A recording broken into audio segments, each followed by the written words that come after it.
Welcome back to Psychology of Humans. With Cicero, psychology leaves the private inner world and enters public life. While Greek philosophers focused on the individual mind, Cicero asked a different question. How does the human mind function inside society? How do values, duty, reputation, power, and responsibility shape behavior? Cicero lived during the final collapse of the Roman Republic, a period of political chaos, corruption, and moral breakdown. He was not just a philosopher. He was a lawyer, orator, statesman, and insider to power.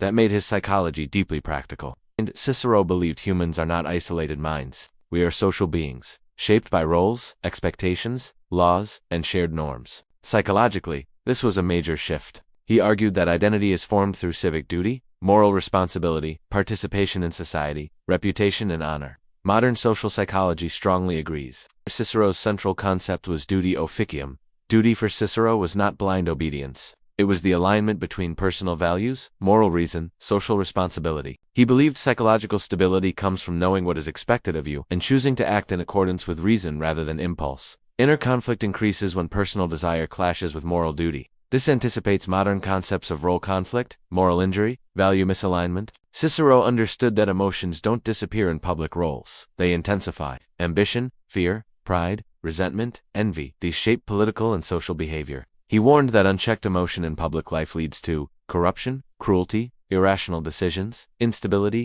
Psychologically, Cicero believed emotional regulation was essential not just for personal peace, but for social order. Cicero believed moral reasoning is universal. He argued that all humans possess the capacity to recognize justice, fairness, and virtue through reason. This idea became the foundation of natural law, the belief that some moral principles are psychologically intuitive. In modern terms, this aligns with moral psychology, evolutionary ethics, fairness research, empathy, development, reputation, and identity. Cicero recognized something deeply psychological. Reputation shapes behavior. Humans act differently when observed. They internalize social judgment. They fear shame and crave approval. Rather than denying this, Cicero encouraged aligning reputation with virtue, so external pressure supports ethical behavior instead of corrupting it. This is an early model of internalized social norms.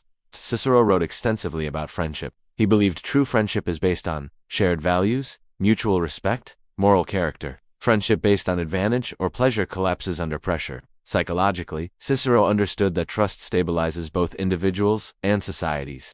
Cicero believed meaning comes from contributing to something larger than the self. Withdrawal from society leads to isolation, cynicism, loss of purpose. Engagement, when guided by reason and ethics, strengthens psychological resilience. This anticipates modern research on meaning-making, purpose-driven life, community engagement. Cicero's ideas appear in social psychology, moral development theory, leadership psychology, identity formation, organizational behavior. He showed that psychology does not end at the individual. It extends into institutions, cultures, and systems. In a world of polarization, public outrage, and moral confusion, Cicero offers clarity. Personal ethics shape collective behavior. A healthy society requires psychologically mature individuals capable of reason, emotional control, and responsibility.